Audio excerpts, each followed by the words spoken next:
Well, good evening, everybody, on this wonderful Saturday evening. It's almost Sunday. How about that? Um, I always anticipate or look forward to Sundays, and on Saturday evenings in particular, this is when I'm really preparing myself, preparing my mind, my heart, my spirit to roll things out on Sunday morning, to get into the house of worship and to praise God. I don't apologize for that because that's who I am. I am grateful just for the opportunity to go into the house of the Lord on Sunday mornings and just give God praise and the worship that He's due. Thank Him for allowing us to complete another week. And I hope that by now you're anticipating getting in on Sunday mornings.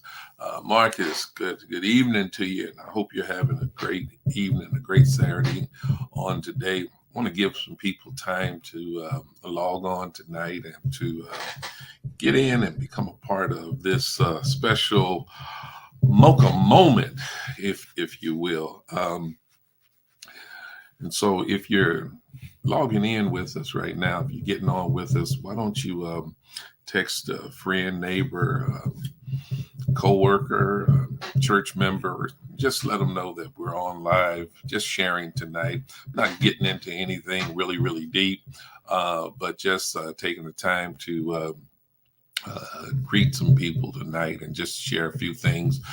Good evening to those of you that are popping in, Vonda and Will and Rochelle and Shell. I got you, Brother Will. Thank you so much for checking in and making sure that everything is well for us. Everything seems to be going pretty good. Today is going to be another kind of unique situation. I came on last night and I shared with those who had the opportunity to get on with us that right now I'm in the midst of a 30-day challenge to come on every day and to share something with you. I've been challenged to do so, and I'm taking on this challenge, and I am going to meet this challenge head on. And it'd be so nice if you all would just take this journey with me for the next 30 days. And hopefully, what'll come out of this is that once again get in the habit of coming on regularly. There was a time when I was coming on every day of the week, at least 5 days a week on Morning Mocha. And I'm trying to get this thing ramped back up. And if you all would be so kind to take this journey with me and help me to get reacclimated to doing what I was doing once before, I'd greatly appreciate it. We're going to be a little bit lighthearted tonight and just going to talk about a few things that's on my heart, and just want to share some things, some down to earth things with you, if you don't mind. Let me start this off by asking you a question. How many of you really, really know, believe, and understand that the life of a pastor is not as glamorous as most people really think it is? How many of you really know that? If you know that, throw something in the comment, and you can even feel free to throw in an extra comment with regards to what you have discovered in terms of the life of a pastor outside of the pulpit. Because so many times people see the pastor's pulpit demeanor, and they see them, the pastor, in his greatest glorious moments, if you will. And people get the perception that the life of the pastor is filled with glamour and glory and glitz and all of that and high praise. And some people really just don't know. Thank you, Minister Vonda. She said, yeah, I know. Marcus, you're right. Our job is never done. The Lord is constantly using us to minister to people in various ways. It would blow some of your minds if you really look to what a pastor's life is really all about. A pastor has to smile when he may be hurting on the inside. A pastor has to deal with situations when he's carrying personal burdens himself, he, she, whatever the case may be. Um, and please, you all, I don't want you to take this session tonight or this time tonight as me complaining about my pastoral assignment. I'm really trying to kind of give you just a peep into the book I just released on this past week. I'm not just a pastor, but I'm a person. And I really trust and pray that a lot of you will take the time to purchase the book and actually read the book, because I believe the book gives a lot of great insight into what a pastor goes through. I share the pastoral experience from my own experiences. And believe you me, out of the almost 32 years now of pastoring, I've had some great, wonderful experiences. But my experiences have been met with a great deal of challenges that, you know, the average person actually would never want to have to put up with or deal with. And I know many people, most people, the average member of a congregation has no idea. They have no clue what a pastor has to put up with or fight through, you know, just to remain steady, just to remain appearing at least to be solid, appearing as though everything is okay. Now, again, I'm not sharing these things with you so you can feel sorry for pastors. And I don't think there's a pastor on the face of the earth, not one that's truly been called by God to do what they do. I don't think any of them want you to feel sorry for them.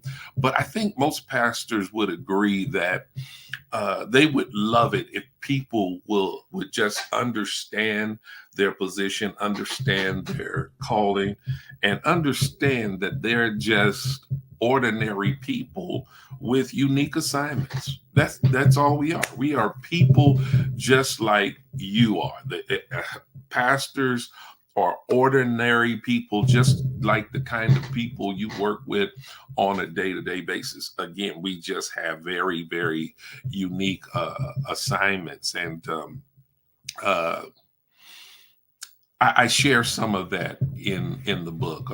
Pastors go through heartaches, we go through pains, we go through difficulties, we go through disappointments. Yes, people love us. Yes, people show their love toward us. Yes, we do receive accolades of praise, but sometimes what happens behind the scenes can't nearly measure up to what happens in the public view. And if you really knew and understood some of the things that pastors go through, you would spend more time praying for your pastor.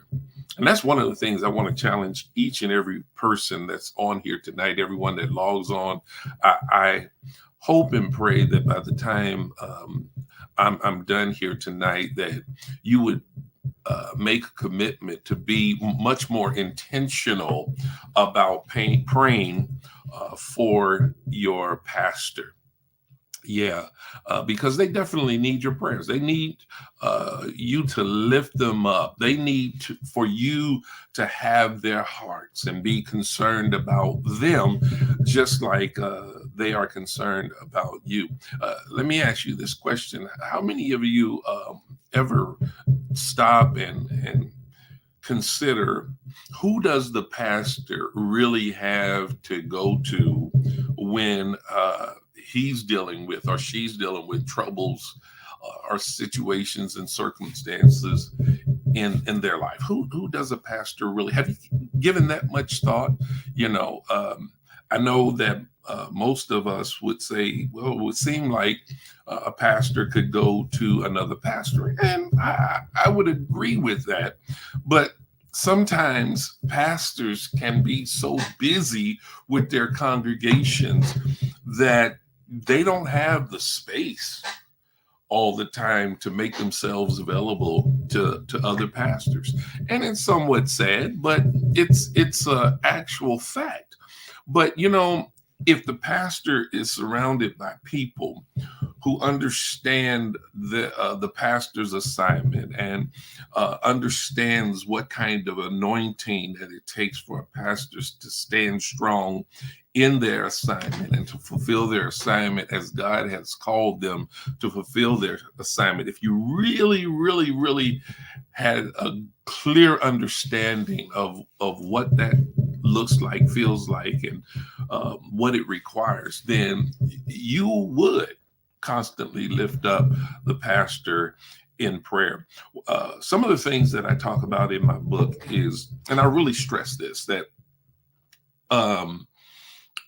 there are things in my life that I have to deal with as an ordinary individual that for many years I had to struggle with balancing, because when I was brought up in ministry, when I first got into the preaching ministry, one of the things that was indoctrinated in us as young ministers is how God has called us into the ministry.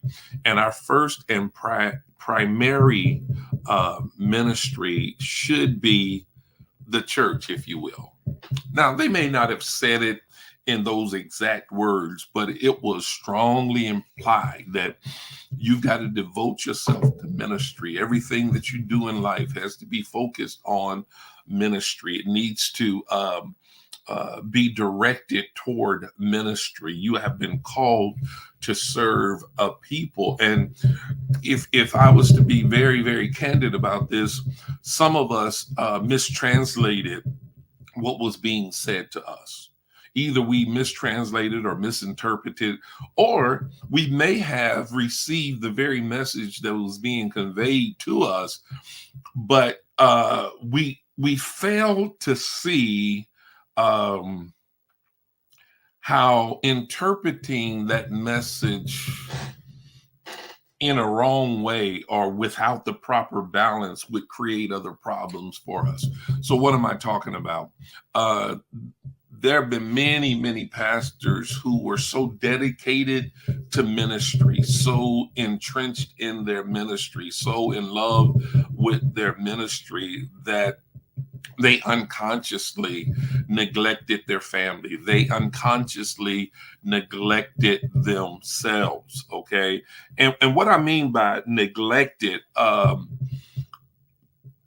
they often found themselves caught in a pickle, because if there was something going on in family, but yet something going on or pressing at the church, a lot of times the church won out, not because they didn't love their family, not because they deemed what their family was desiring at the time was insignificant, but growing up in that atmosphere where there was a constant pressure put on that pastor that they must be consistent and diligent in serving the people. That kind of pressure is tough to shake off. You don't want to disappoint your family because you definitely love your family, but at the same time, you know that you have a job to do. You have an assignment to do. And for pastors who were full-time pastors, pastoring the church was literally their livelihood. Here's what's funny.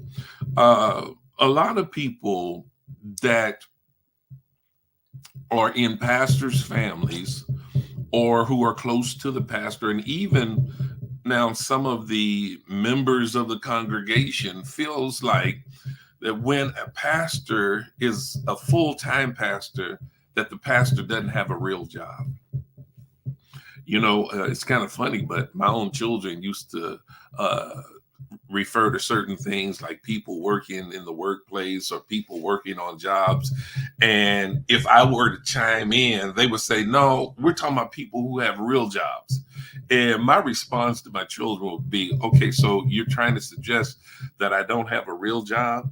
You know, if I don't have a real job, it's strange to me because you're living in a real house, sleeping in a real bed, eating real food, which was paid for by real money, which came through my real job, that job that I have to attend to constantly, day in, day out, hardly ever getting what we call a day off. And let me address that real quick because there were times that early on in my ministry, I didn't know what a day off was, because that was another thing that was indoctrinated into us young pastors and preachers during the time that I was coming along.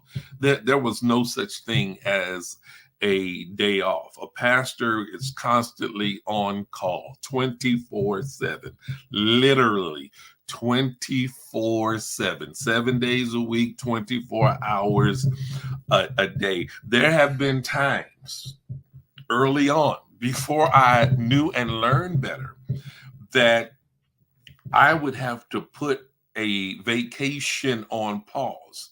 Let me explain to you what I'm saying when I say put a vacation on pause. That meant that if something very pressing within the ministry occurred while I was on vacation, there I have been known to leave my vacation for a moment, come back home, take care of business, and fly back to wherever I was vacationing, rejoin my family, and finish up my vacation. Case in point, years ago, we had one of the deacons of the church who had passed away after we had already planned our vacation, family vacation, and everything. And this deacon had been a long time serving deacon, a wonderful deacon, one that not only whom I love dearly, but the entire congregation loved this deacon dearly. But he passed away during a time where I had already set to be on vacation with my family, and we were going with several family members. And we decided there's no way. I felt like there was no way that I could not be present to officiate over this deacon's funeral. So in the middle of the vacation, I left my family in Houston, Texas, boarded a plane, flew back to Kansas City, went to the church, officiated the funeral. After the funeral was over, I caught a late flight back to Houston, Texas, and rejoined my family. I missed a whole day, really about a day and a half from spending with my family on vacation. Thank you, Lachelle. Lachelle is affirming what I'm saying right now. She remembers that. And for those of you who may not know who Lachelle is, she's been my longtime administrative assistant for the entire 32 years that I've been pastoring now. So she remembers quite well when that happened. Now, again, I wasn't complaining. I wasn't upset, but it was something that I felt I had to do. And thank God I had a family, wife, children who were understanding enough to allow me to do so without getting upset with me, but rather being very understanding. Some of you probably would say, well, that would have just been too bad, and okay.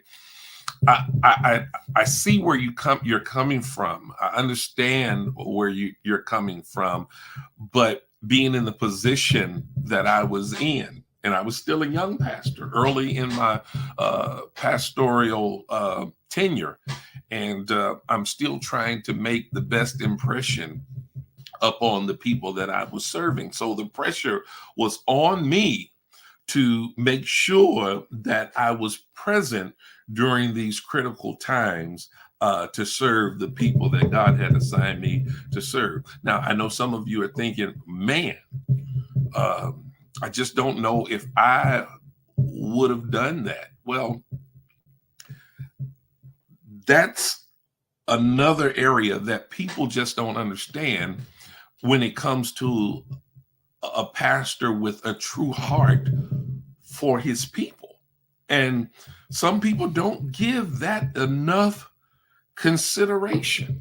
You know, some people will say, well, it's his job, and just blow it off as though it's nothing. But um, it takes a real pastor who understands their calling, who loves the people of God. And for those of you that may be looking for a church home, a congregation to unite with, or whatever, let me give you this one piece of advice, if you will. If you're looking for a church, and this is not any kind of solicitation for you to come to Canaan Worship Center. If you desire to come to Canaan Worship Center, God bless you. We'd be glad to have you come share with us. But when selecting a church, you know, kind of see if you can gauge the temperature of the pastor. See what kind of heart the pastor is. See what kind of love that pastor may have. But then at the same token, if you're somewhere right now, if you're presently somewhere, I'm hoping that you view this whole thing about a pastor's assignment much differently than you have before. Pastors take a whole lot of heat. I mean, we take a great deal of heat, and those of you that may be connecting with us, who's joining us, you may not have put a comment in the chat box. If you're a pastor or even now a leader that has the responsibility of leading a great number of people, the book that I've just released, I'm quite sure it will be a blessing to you. Some of you that may not be a part of Canaan Worship Center, you may want to purchase the book and gift it to your pastor, because one of the things that it will help the pastors do, those that pick up this book and read it, they will learn something from my own experiences, wherein they will come to, they'll become more aware of how important it is to create a balance in the life of the pastor. You got to learn how to balance both your personal life and your professional life, if you all will allow me to say it that way. But for some of you more religious and spiritual folks, maybe I need to say it like this. You need to learn how to balance your personal life and your God-given ministry. Balance is oh so very important, because when a pastor creates balance in his life, it causes him to be much more healthy, not just from a physical sense, but from a mental, emotional, and spiritual sense. I feel like that I can perform at a higher level when I'm rested and relaxed, and have had time to recuperate, when I have time to take the time to disengage from ministry and just relax and be a person. Just be an ordinary person. There are people at Canaan who are having more opportunity to see me in my natural element outside of the pulpit. And some of them are very surprised to discover how jovial I am, how laid back I am, how relatable I am. There was a time when people who were in the ministry that, for whatever reason, despised me. They put out on me that I was a person that you couldn't talk to. Yeah, that was the word put out on me for a long time. You just can't talk to him. I've been accused of going off on people, which I never do. That's not my thing. If I have to get a little animated in any kind of discussion or conversation, it's because someone has really tried my patience and pushed me to the brink, but it takes forever for me to get there. One of the things that I've been accused of more than anything by the people around me who love me and support me is that they've told me on a number of occasions So, Pastor, if you have any problem, it's that you're too nice. You're too nice. You're too patient, and that's just the way I operate. That's just who I am. I'm a patient person. I love being kind. I love extending people grace. And I will say that honestly, I've had past experiences where in doing so was to my detriment. It was to my hurt, because some of the people that I showed the most grace and the most patience to took my patience and the grace that I extended, my kindness, as they would say, they took my kindness for weakness. And anytime a person begins to take a pastor's kindness for weakness, man, it can leave the pastor in a world of hurt. Because let me just speak for myself. I'm the type of person that I never will publicly lash out at anyone, specifically calling anybody's name. I'm not that person. I'm not that person. It doesn't matter how bad a person on my staff or within my team may mess up. I try to handle things very privately. And even when I do it privately, I try to be very considerate of that other person's feelings, because that's who I am. I'm just sharing these things just so you'll have a greater understanding of what pastors go through. And I say that because I'm not the only one who has these experiences. I'm not the only pastor that goes through these type of things or have gone through these type of things. But I just want you to know it's a reality of life for many, many, many, many pastors. There are so many things that they have to endure, so many sacrifices that they have to make. But I think many of them, most of them, those pastors who truly know and believe that what they have on their life is a call of God, they would tell you that what they do is a labor of love. And again, I share a lot of these things in the book, and I hope that you'll pick it up. It's an easy read. It's an easy read. I wanted to write this book primarily. My primary purpose for writing the book, again, was to be a blessing to other pastors, in that I'm hoping that they would read the book and be encouraged to start creating some balance in their lives. Let me go back to that vacation piece just for a moment, because again, for many years, I robbed myself and Lady Ann of normal vacations, enjoyable vacations, because when I would go on vacation, I would always take the church with me. Okay, what do I mean by that? I took the business of the church with me. This little device here that many of us have, it grants people too immediate of access to people.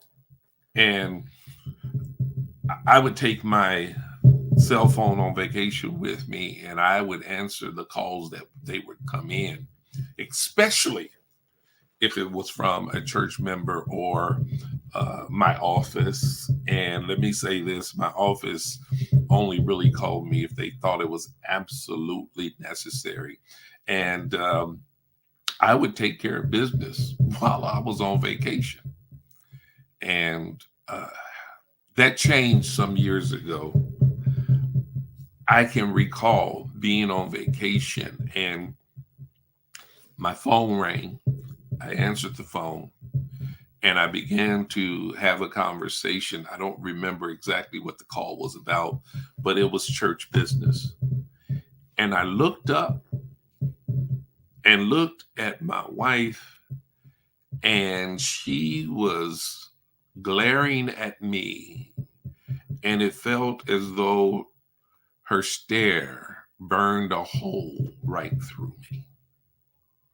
She said nothing, absolutely nothing, but just stared at me. Lady Ann, I know you're on here now. I don't know if you remember this or not, but I do. And once I got off the phone with her, got off the phone from my call, I kind of started trying to justify with her as to why I needed to take the calls that I took. I'm the pastor. I still have to be the pastor. It doesn't matter that I'm on vacation. I got a church that I have to pastor. Lady Ann says, yes, she does. She does remember.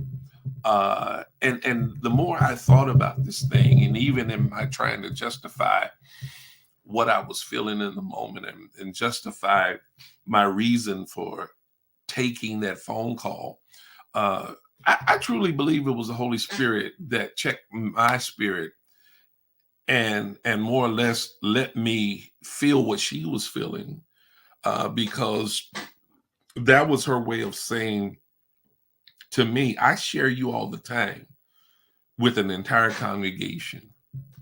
And I believe there ought to be some time where it's just you and I, and our time together should never be interrupted. She didn't really say those things, not with her mouth, but she said it with her eyes, with her body language. And she said a few things verbally. She expressed some things verbally, but the message that I received from that whole entire exchange between she and I, both the verbal and the nonverbal, is that it's just not fair, regardless as to what my pastoral assignment may be. It's not fair to her as my wife for me to constantly rob her of precious time that we could be spending together enjoying one another's company. And from that day forward, I learned how to go on vacation and be on vacation. And now when we're off on vacation, whatever happens, I say it'll be there when I get back. And if it's not there when I get back, it'll work itself out before I get back, but that's the way it is. And from that, I started to create a balance in my life with regards to everything. Another example of that kind of situation is that there are times that we can be out, whether it be shopping or out to dinner, and people have come up to me and stopped me and they try to talk to me, and I will engage them and let them have as much time as they need. Now, I got to confess, I'm still working on that, but it still was not fair to Lady Ann. And she finally got to the point where she started just speaking to the person saying, how you doing? And she would leave me right there where I was. But by the time I would catch up with her, she wouldn't be all too happy once again. And while I'm thinking I'm doing the ministry thing, I had to finally come to the realization that I've got to be diligent in ministering to my wife first and foremost. So these are some things that people that are not just pastors, but leaders, people that are leaders of people can learn. Even if you're a supervisor on your job, you got to learn how to create balance between your professional life and your private lives. You got to know how to go home and be at home with your family. You got to learn how to leave work in the workplace.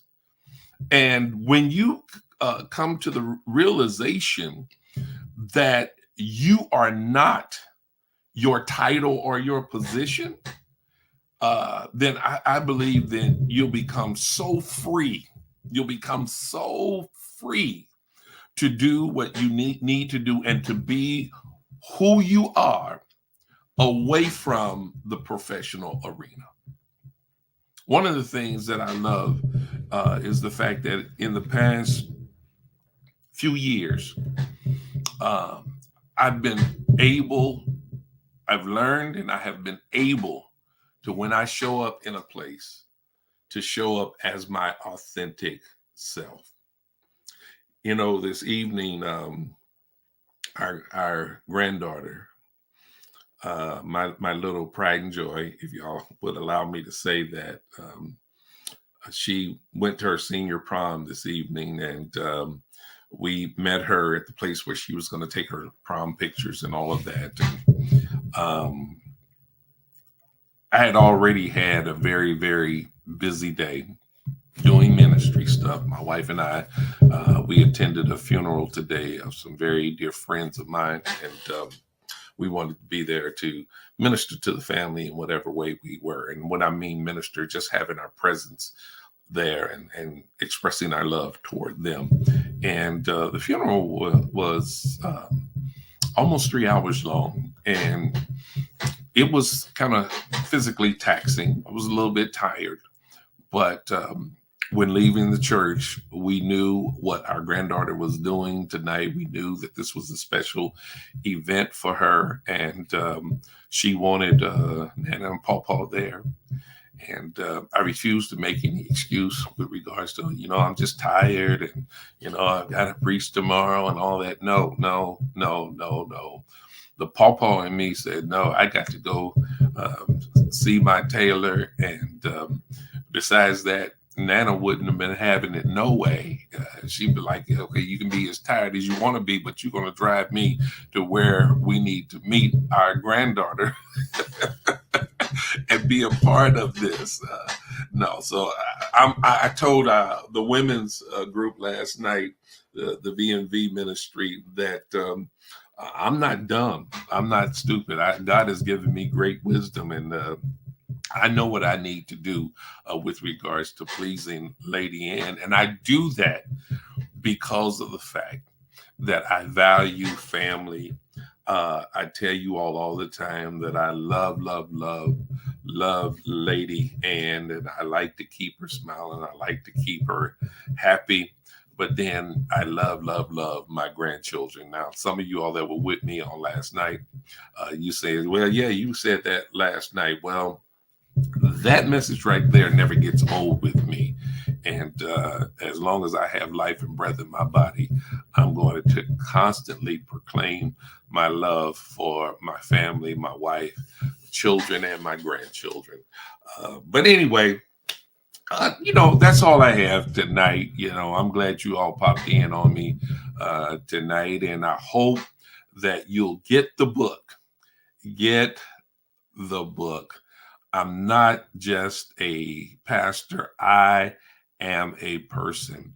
I'm looking to get my stock in any day now. And once I receive my stock here, we'll be doing a book signing there at Canaan. And any other pastors that are viewing this post tonight, or whenever you view it, I would love to be able to come to your church and share with your leadership staff. I would love to come to your church, or if you wanted to get a group of pastors together. And I'd love to sit down and talk with pastors and help them to kind of understand how I arrived to the place where I am right now. For those of you that may be responsible for leadership teams on your job, you'd be surprised how I can help leadership teams. As a matter of fact, I've had the opportunity this past year to work with a leadership team that we did some tremendous things with this leadership team that I worked with on this past year, and I'm still connected with them and still working with them to help them to get to where they want to be and to overcome some obstacles. That's what this is all about. Shepherd One Coaching. Go to theshepherd1.com, and you can get all the information with regards to our coaching services that we have to offer. And not only do we offer group coaching, but I offer individual coaching as well. It's always wise to invest in yourself. Invest in yourself. A lot of people say, well, I'm not going to pay for information that I can get for free. Yeah, but the question is, what is that information really doing for you? And if it's free, what's the quality of the information you're receiving? I guarantee you that if I can have time with you and sit down and get to know who you are, what your goals and objectives are, and if you don't have any yet, we can help you and encourage you with regards to setting goals and objectives to get you from where you are to where you desire to be. Well, once again, as I mentioned on the front end, I'm in this 30-day challenge of coming on every day. So I'm hoping and praying that you will come along on this 30-day journey with me. Now it's 28 more days because I've completed 2, including the night. I've completed 2 days, and now we have 28 days more to go. But also, I'm going to ask you to do this. Those of you that are on our Canaan YouTube site, if you haven't already, I'm going to ask you to go to my Dr. Tony D. Cobbins YouTube channel and subscribe to that channel and turn on the notifications there, because I really want to start pushing this out through my Dr. Tony D. Cobbins YouTube channel. I'd love for you all to join me there. Those of you that have joined us on Facebook, thank you so much for joining us on Facebook. We appreciate you peeping in on us. And let me encourage you to get out of your bed in the morning and actually get dressed and go to church. If you're a member of Canaan Worship Center, I'm encouraging you to get out of bed in the morning, get dressed, and come to church. Come to Canaan Worship Center.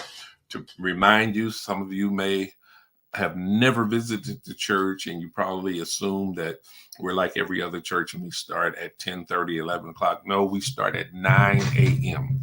and we start on time, promptly at 9 a.m.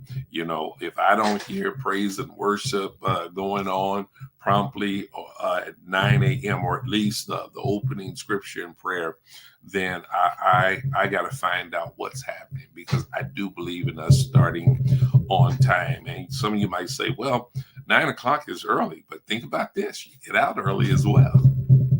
I guarantee you that if you come and share with us, 10:30, 10:45, we're done. We're on our way either home, or a lot of people go to brunch, or they hang around until it's time for lunch, just fellowshipping with one another. And I love the fellowship atmosphere.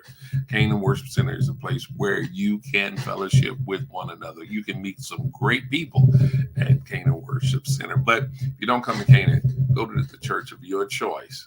Yeah, make sure you get into the house of the Lord. Give him what he's due.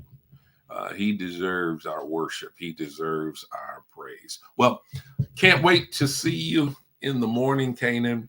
And for those of you that are members of other congregations, I can't wait to see you again tomorrow evening about this same time. I'm going to be coming on in the evenings because that's most convenient for me. That's when I can be most consistent with it. And so if y'all roll with me, I'm ready to roll. Let's do this thing. And with that, I'm going to say God bless and good night.